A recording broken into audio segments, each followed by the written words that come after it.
మలయాళ senior star hero Mohan Lal కొత్త మలయాళ dubbing cinema Drishyam part 3 release అయి నిన్న ఆదివారంతో 4 రోజులు కంప్లీట్ అయింది. ఈ 4 రోజుల గ్రాస్ కలెక్షన్స్ చూస్తే ముందుగా కేరళలో ఈ సినిమా 38 కోట్లు గ్రాస్ కలెక్ట్ చేస్తే మన తెలుగు రాష్ట్రాల్లో తెలుగు వర్షన్కి 5 కోట్ల గ్రాస్ వచ్చింది. అందులో 3 కోట్లు తెలంగాణ నుంచి వస్తే 2 కోట్లు ఆంధ్రప్రదేశ్ నుంచి వచ్చాయి.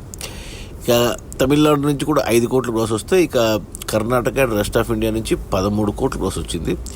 ఇక ఓవర్సీస్ మలయాళ మార్కెట్ నుంచి 77 కోట్లు, అంటే ఇండియా మొత్తానికి 63 కోట్లు వస్తే ఒక్క ఓవర్సీస్ నుంచి 77 కోట్లు వచ్చాయి.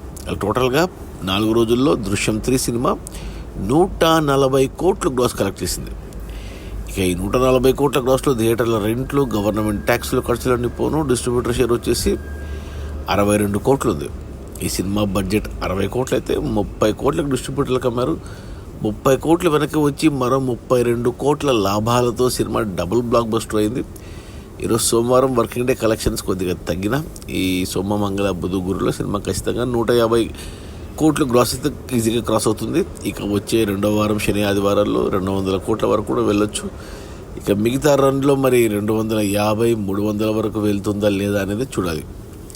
అది మన మోహన్ లాల్ కొత్త మలయాళ dubbing cinema Drishyam part 3 release అయిన మొదటి 4 రోజుల్లో 140 కోట్ల గ్రాస్. Okay, bye.